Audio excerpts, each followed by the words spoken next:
Hey everyone, this is Keith Scott from out in Sydney, Australia. I'm one of the voices of Bullwinkle J. Moose. It's time to watch Relentless and Unstoppable. And so give it up for your main hosts, Douglas Kenny and Andy McPhee. Hey everybody, this is Doug Kenny and welcome to Relentless and Unstoppable. We have another amazing guest coming on the channel today, so please hit like and subscribe. And after this episode, please stay tuned to the RNU channel for more amazing guests. Let's get this on! Hey everybody, how you doing? Just a quick little share of why I started Relentless and Unstoppable. It was for one very simple reason, because of Doug Kenny. Nothing to do with me at all, zero. I was just coaching Doug, and he took on the coaching and mentoring, and he made all the changes. He took all the suggestions from his parents as well as my coaching, but it was all about Doug, his breakthrough and his weight loss, his willingness to accept that he is dealing with high functioning autism and other issues, but he's never quit, he's never given up. So we did one interview with him to share his story, and then we decided to start interviewing other people. And Doug has now taken over the whole channel, and he does all the interviews, he runs everything. He's just an amazing young man. So RNU was born from simply what an amazing young man Doug is, and his story needed to be shared.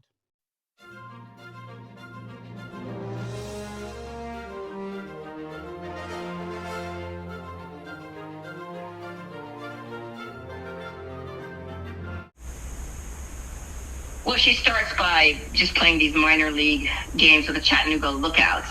But the big positioning was for her to play against this game. It was an exhibition game with the Yankees. And that's what all the newspapers were talking about. Then after she strikes him out, strikes Lou Gehrig out, and the third Yankee, whose name I forget now, and they pull her from the pitcher's mound and then throw her out of baseball. They don't throw her out that game, but they pull her out and they don't let her play anymore for that game. That's it. They can't take anymore. Then she gets much harder to track. She does end up getting one last chance to pitch against the St. Louis Cardinals. So she gets one good team to play against when she strikes out Leo DeRocher. But that's her last chance to do anything that's really baseball. And after that, she ends up basically, it's a sad ending. She becomes working in a dentist's office. She marries a dentist and works in his office as like a receptionist. Yeah, she definitely deserved better. And so did women in general back then. Yes. And she did. I think she has been.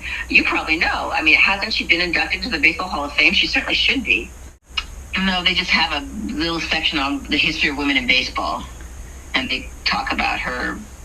So that ban on women in baseball, that stood until 1990. I didn't realize it stood that long. I think it was 1992, wasn't it? Well, it says in the Baseball Hall of Fame says 1993. Yeah. By then, though, she was too old to really do it again. That's unfortunate. No, of course. Yes. But I mean, by 1993, I'm thinking, so that means that women now could be on a baseball team.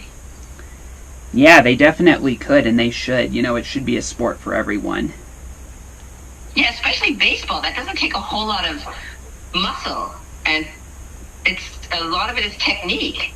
I mean, in terms of pitching, that's technique. So definitely, and I think there have been some little league girl pitchers who have been shown themselves to be really, really good, but they haven't been incorporated into adult teams, not yet.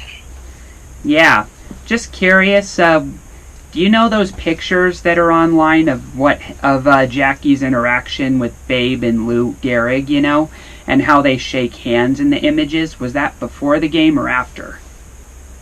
That's before the game. Ah, so that's why in the image it looks like the Babe is sort of having that look on. And friendly, yeah, right. I mean. And then his ego gets crushed minutes later.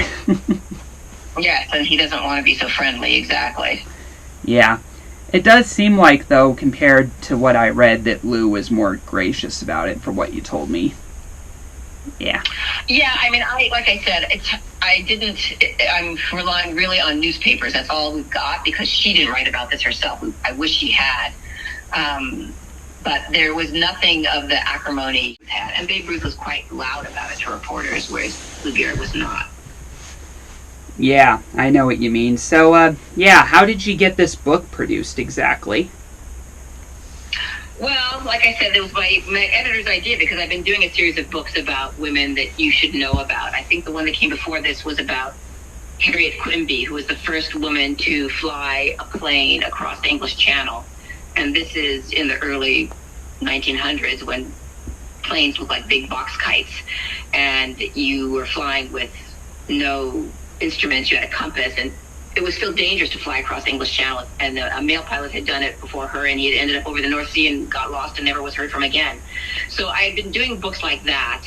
And she said, I guess my editor was a big baseball fan, so she wanted me to do something on baseball. And when I found Jackie, I thought, like, okay, now I found the subject where I can really do it. And she found me, this illustrator, Chris Payne, is the same one who did the Harriet Quimby book. He's just a phenomenal artist. So I felt very lucky that I got this artist that really brought to life the intensity of both of these women who had to fight so hard to do something that was not considered right for a woman to do. And he really, I think, just does a spectacular job with both books. So I feel very fortunate that I had a good editor on this, fabulous illustrator, and they really brought the story. Together they could bring the story to life. I agree. I remember reading this in 4th grade, and it was a very similar situation to what you said when you mentioned that you read it out to students and the boys and the girls debate, at that age. It was very... and they have different reactions, because the girls are identifying with Jackie and the boys not so much. I must admit that when we read the book, I believed it was true, because I've always respected girls and women, and women, yeah. I've always respected ladies, and so I believed it. But there were a lot of students of mine, obviously male, that were like, "There's no way she struck out Babe Ruth," and others were like, "There's no way this could be true. This is probably just no different than, what was the word? No different than the Pocahontas John Smith stuff, Wives' Tale." Oh, okay, that's what people's reactions were. I think that's pretty funny. Yeah. Well, I've got to say, one of my favorite illustrations Chris did is the page where it's right coming up to the plate, the batter is Babe Ruth, and it's just his face right in your face. I mean, it's a really big illustration of just close up on his face, and you can imagine how intimidated she must have felt, just him staring her down, and that she just kept her cool to deliver that pitch that he couldn't hit. I just think that's where a picture book is really effective. Like, the words just don't get across that intimidation, but the art really does. And then in the next page, when he's swinging and he's like, "What happened?" with his face. Yes, exactly. I think he just does a fabulous job. That's art. I could not believe it. And the quote that I give there, that they'll never make good, that's something that he's told reporter afterwards. It would kill them to play ball every day. It would kill a woman to play ball every day. It would kill him to play against a woman, was the truth of it. So anything that's quoted here is actual language that I took from a newspaper. That's really impressive. And what did you do to publish it? Did it get accepted by Scholastic, or did you self-publish it? What was it? Oh, no, I don't self-publish any book. I mean, I really don't encourage people to self-publish. And this was, of course, this book was published a long time ago, so there was no such thing as self-publishing. That didn't happen then. But this was done with Simon & Schuster. And, this book came out, when did this book come out? It's been a while. I'll have to look at the copyright. But if you were in 2004, okay, a long time ago, there was no self-publishing then. But I've been writing children's books. I sent my first book to publishers when I was 9. But it wasn't good, and it did not get published. And I waited until I was a grown-up, and then it took me 4 years of sending stories to publishers, to editors, getting them rejected, revising them, sending them back, getting them rejected, until I finally got my first book. But I didn't stop. Since then, I've just kept on going, and by now, it's been decades, and I've published more than 80 books. Yep, you get better over And time. none of them self-published. I mean, I work with because I think distribution is a problem. I want the eye of an editor on it, and I want to work with a really good illustrator. I've been very lucky with the fabulous illustrators I've gotten for my books.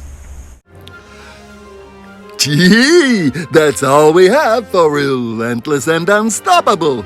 So tune into the next episode to hear more amazing stories from amazing guests. This is Keith Scott from Sydney, Australia, saying so long, and I'm smarter than the average bear. Gee.